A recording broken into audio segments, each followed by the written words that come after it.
Happy Sunday, beautiful people in my phone. Welcome to Car Conversations, where we talk all things faith, freedom, football, etc. The sun is still shining. The sun is shining. The air is crisp and cool. There isn't a cloud in the sky. And so it shall be on this Sunday within. Yes, we lost the game. Bama fans, Bama faithful. We lost.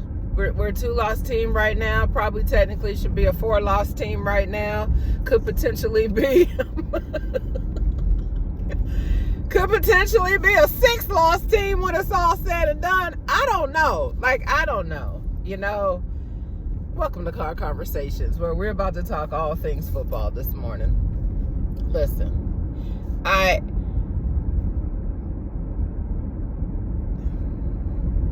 at a loss of words. I said what I needed to say at halftime, and exactly what I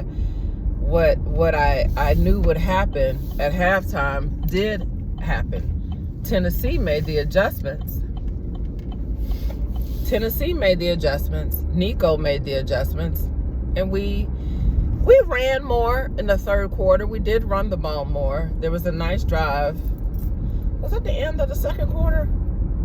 Or was that the start of the third quarter? I haven't rewatched anything of that game. But we began to run Jam more. Jam got hurt, obviously. And so Justice was running more. I don't know where Richard Young is. Bama faithful. Somebody dropped that in the comments. Where is Richard Young? Because people kept calling for him to come in, and I thought he was injured still. So I didn't know that he was even available to play. But people are saying that, he should play. Is he considering now to redshirt and transfer? I don't know, y'all. This is a mess. This is a hot mess. Let me turn this blinker off. It's a hot mess right now with my program. It's a hot mess. I'll say this, and I was looking at one of the Destroyer's videos. He goes around and I guess interviews, different programs, football programs or whatever. And he was at Alabama a couple of weeks ago, and I was watching that video because I didn't know anything about it. Somebody mentioned it, and so I was like, let me see what's happening. It's too much, y'all. All the lights, all the camera, all the action, all the chrome, all the bling, all the nice amenities, all the trophy rooms, all of the things that are available that a lot of these programs have. Don't get it twisted. Alabama it's not unique to Alabama. What's unique to Alabama probably is the number of Heisman winners, those trophies, and the number of title trophies. But outside of that, everybody's got a place. If you've won a trophy, they've got a place designated for their trophies, and all the NFL players that are now in the league and etc. Y'all, my concern is that these young people, once they sign up to play for Alabama, that they feel that they have arrived. And I believe that we are seeing that right now on the football field.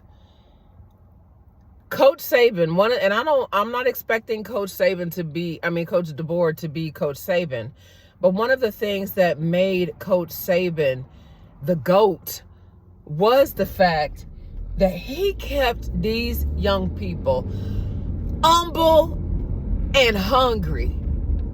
And nobody, to me, seems very hungry on this team. Nobody seems very humble on this team.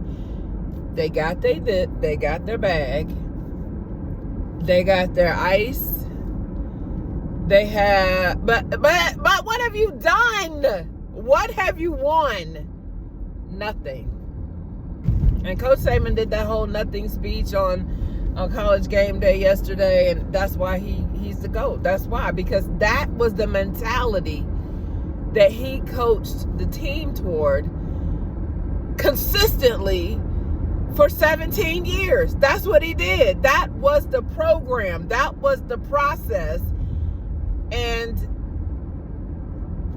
on this episode that I just watched of Destroyer, Jay Mills said, you know, he this is where it came from, that they had practice. They had music playing before practice. And Coach Saban never had that. He never had that. He never allowed that.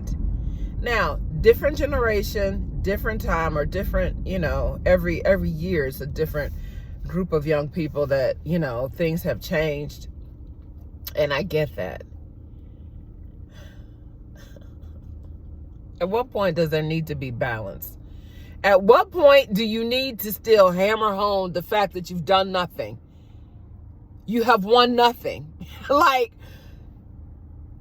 at what point do you still need to let them know that this can't happen? Y'all, and we just saw it. That was the sloppiest game. That was the most undisciplined game.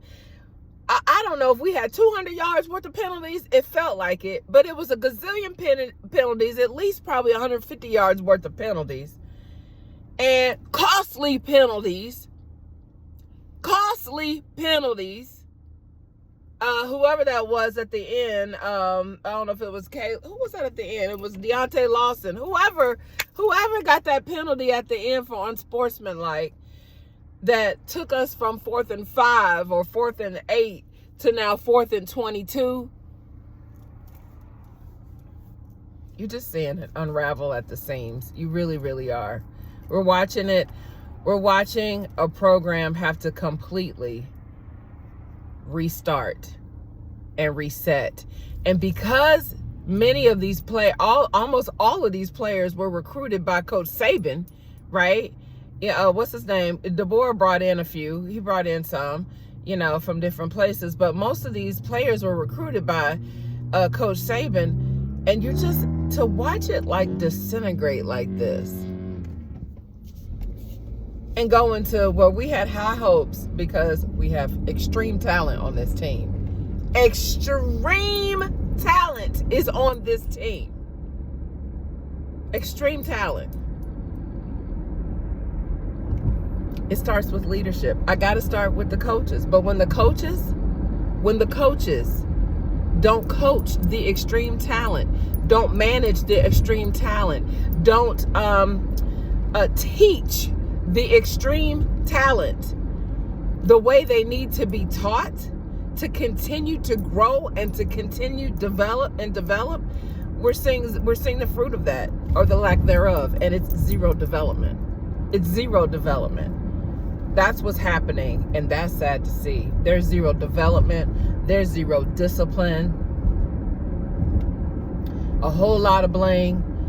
A whole lot of celebrations, but there's zero development, y'all. There's zero development. And what's worse is what I saw after the game when one of the wide receivers, and I'm not going to call names because I really don't like to call names, but one of the wide receivers from Bama retweeted what someone else, an outsider, said about the fact that Jay Mill should have thrown the ball more to him than to Ryan Williams, Hollywood.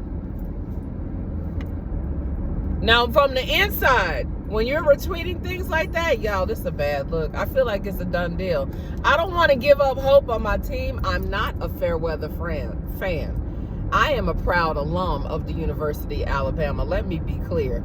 And it's always and forever gonna be Roll Tide for me, okay? But I also don't live in La La Land. And I also am gonna call a spade a spade. That's what I do. And the truth is, the locker room is gone. The truth is, that coaching staff doesn't have any handle on that locker room. The truth is, Jay Mills right now doesn't have any handle as a leader on that locker room. That's what's happening. I said it. Y'all can whatever, agree, disagree. That's what I see. That's exactly what I see. And as long as nothing changes, As long as nothing changes with the way things are set up from day to day, like what happens on a Sunday, what happens on a Monday, what happens on a Tuesday, what happens on a Wednesday, what happens on a Thursday, what happens on a Friday, what happens pregame on a Saturday. As long as nothing changes in the way the structure and the way the program is currently set up, we're going to continue to watch this happen. It is what it is. They have to, at the top, Coach DeBoer has to realize that this thing ain't working.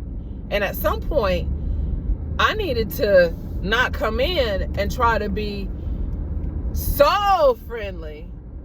Okay? There's nothing wrong with being nice and being a friendly coach. But it's so hard. It's so much harder. You want to start by laying down the hammer. You start up here with your expectations. You start up here establishing your relationships with the players, with the team, with your students, with whomever, your clients, absolutely. But you have to set the expectations here of what's to happen. So you're going to be disciplined. You're going to come in with your shirts tucked in. You're going to come in prepared and ready to work. You're going to have taken care of your body the way you need to have taken care of your body. You're going to have to do the work. You set the expectations and you lay down the hammer at the top, y'all, because on the front end, because you can always dial it down. You can always dial it down. But if you start here and you're all besties, and it's all good, and they can do no wrong, and you just want them to go out there and have a good time and do their best, and you're here, you know how hard it is to bring it up to here in the middle of a season, in the middle of a year. Do you know how hard it is all of a sudden to go from here to here? Leadership style. Yes, you want influential leadership. You don't want authoritative leadership. You want influential leadership. But influential leadership also has great expectations. Influential leadership also has boundaries, guardrails. Influential leadership is not just letting people do whatever they want to do. It's not it, y'all. That ain't it. That's not leadership intelligence. That's not. And I don't know everything that's happening. So I'm not saying that is what KDB is doing. But I'm saying it's clear they out there wilding out. And they are wilding out in the locker room on each other. And that is the saddest part to see. That's the saddest part to see. So I'm going to try to wrap this up talking about them because, you know, shout out to UGA for knocking off the #1 team last night. I'm going to wrap this up with Bama. 2 things. And I have let it go for now 8 weeks. This is week 8. Is this week 8?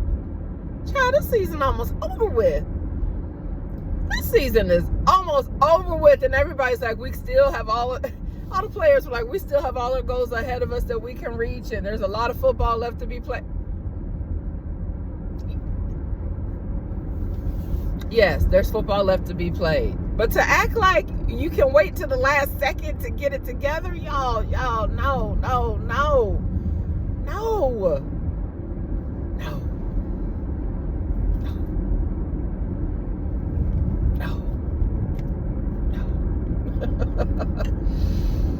I did not like Coach KDB's body language yesterday. I didn't like it. I didn't like his body language the post-game presser. I didn't like it. I didn't like his body language. I didn't like the words that were coming out of his mouth. I saw great concern. I hope he lasts. I hope he makes it.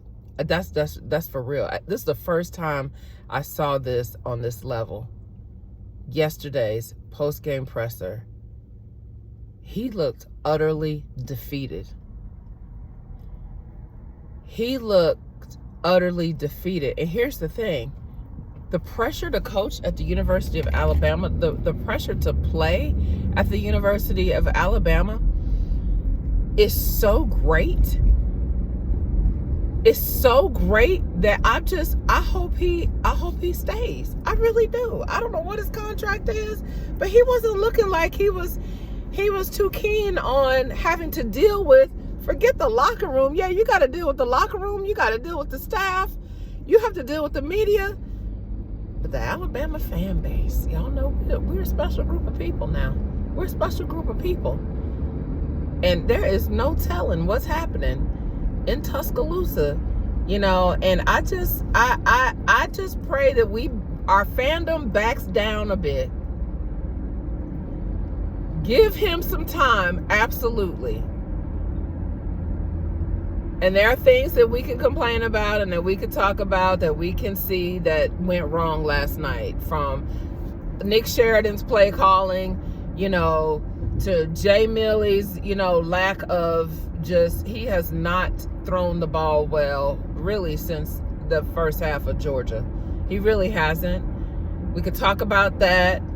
We could talk about how the defense played much better yesterday. When the defense gets as many turnovers as they got yesterday and gives the offense the ball with short fields or whatever, just keeps giving the offense the ball back, and we come up with 0 points from turnovers, that's a huge problem. So the offense is not clicking. Jay Millie is not clicking. And this is what I said before the first game when I saw Jay Millie that week and all the lights, cameras, and action that he was doing. Now y'all can feel how you want to feel about this. I don't really care.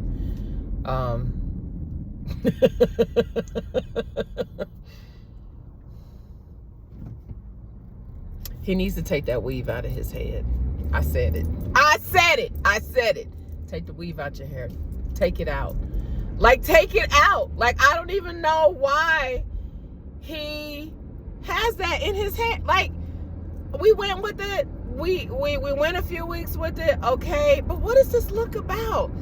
Who? And I get, these are 17, 18, 19, 20, 21, 22, 23-year-olds. They're young people.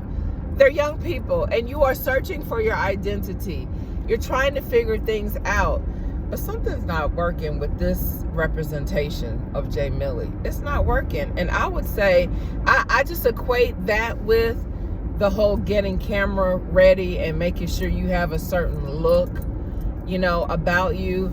And there's nothing wrong with taking care of yourself and being concerned with how you present. I don't know, but I see, but who are you? Who are you? Who are you? I would strip all of it. And that's from the hair to the ice to I would strip all of it and start over. It's 4 games left? 4 games and then a 12 team playoff, which, we could potentially still make that. But I would start over. It's never too late to start over, for a restart. I would start over. And he's the leader of the team. It starts with leadership. Now, I'll say this about the lack of discipline that we, I don't know, it was handled internally with Malachi Moore a few weeks ago. And we saw him get a big pick yesterday. And, that was fantastic for him. But then you saw the same level of crash out. You saw the same level of undisciplined, unsportsmanlike conduct happening on the field that cost us that penalty that pushed us back to 4th and 22. So now it's bleeding over. That's why you nip that in the bud when it happens. Somebody has to be made an example out of.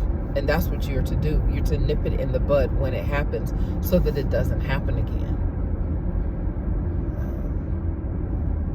So, yeah.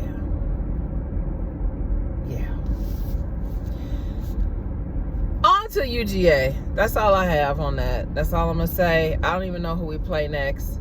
It's Missouri or somebody, but whoever it is, yeah. On to the next. UGA going into Austin and completely demolishing Texas the first half of that game. Shout out to UGA. Shout out to Kirby Smart, who at one point after we played them, I was saying that his legacy is potentially on the line. Shout out to the coaching job that he has done since that loss in Tuscaloosa.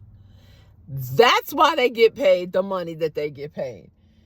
That is exceptional coaching. So the way he's turned his team around, the way he had them hungry and ready to go into that particular, he even said something post-game, the way he had them ready to go into that particular adverse environment, on the road and take down the number one team, that's, UGA is on top. UGA is on top. UGA played like the best team in the country yesterday. They absolutely did. And the whole debacle with first they called it defensive pass interference, and then they reversed the call after Texas showed their whole tail, by throwing everything. That was absolutely disgusting. That was absolutely disgusting. Was the call correct for them to reverse it? Absolutely. They never should have called defensive pass interference at all, because it wasn't. If anything, it was offensive pass interference. If anything, it was clearly offensive pass interference on Georgia. So they made the wrong call on the field. And for a play that wasn't reviewable, that was nasty. I don't like anything about it. I know last week I was like, if you're not watching college football, what are you doing in your free time? That was disgusting. That's not college football like we like to see it. They should have made, and I know they're human. They're going to make errors, right? They're going to make errors, but that's a no call. You either don't call it, you don't call anything, but you clearly don't call the wrong pass interference in that. You don't. You don't. And then to reverse it. So Texas had a chance, but they didn't. They didn't come through, and Georgia's defense locked down. I'll say this about Sark pulling Ewers at the end of the second quarter, right? The last series or so before halftime. I didn't expect that to happen then. I thought maybe he would try Manning to start the third. I thought he would, but he did it beforehand, before halftime. And maybe again that was strategic on his part to do it before halftime so that he could get in, talk to Ewers at halftime and say, now do you think you're ready to get back out there now? And have that kind of pep talk. So maybe that part of it was strategic. But shout out to Kirby. Kirby came in with the game plan. Kirby had the game plan offensively. Like we had the game plan on the first half against Georgia and came in and executed it to a T. That's what you saw the first half yesterday with UGA. They did exactly to Texas what we had done to them. Shout out to them. I wouldn't be surprised if Georgia's the number one team again in the country when the AP comes out. And I know they're not undefeated. There are a couple of undefeated teams, but nobody has Georgia's schedule. Nobody has Georgia's schedule. So if they're number one, they deserve to be. They deserve to be, because truth be told, they could have beat us. They were about to beat us if we hadn't gotten that pick in the end zone. So that is what it is. Texas was humbled. And listen, any given Saturday, it can happen. I don't know, y'all. That's it. That's all. I think that's all I have for today. I don't know. I don't know what to expect next week. No, we don't have a bye. We have a bye before we play LSU, and that's not next week. I think next week is homecoming, and we have Mizzou. We still have to play Ole Miss. We still have to play Mizzou, Ole Miss, LSU, and Auburn. I think that's our remaining schedule. So yeah, this is week 8. That's our remaining schedule.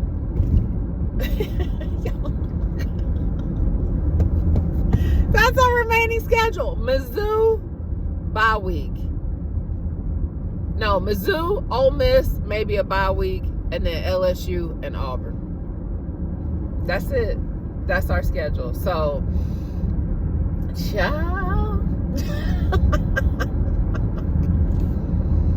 The SEC is the truth, that's for sure. But yeah. Anyway, I love y'all. I don't know about the NFL today. I don't know if my team is playing or not. We got obliterated last week. It was an absolute embarrassment.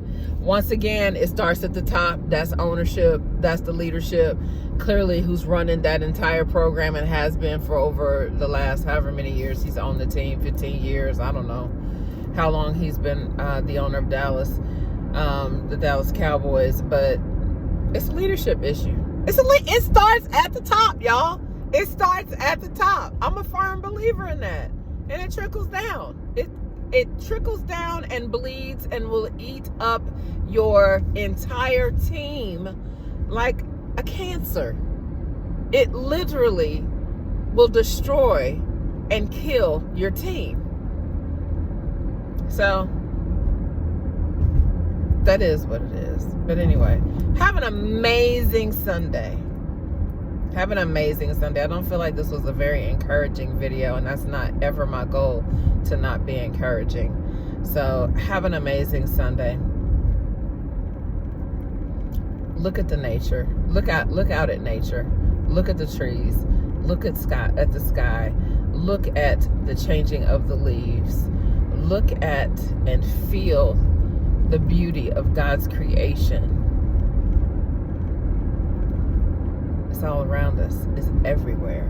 It's absolutely everywhere. The miraculous creation of our Father that did all of this and is in control of all of this, provides seasons that change. It's the same one who created you. Beautifully, wonderfully made in his image. Take that in, receive that, soak it up. Y'all have an amazing Sunday, and may your team win. As long as they're not playing mine. Y'all stay winning, and y'all stay free. Love y'all.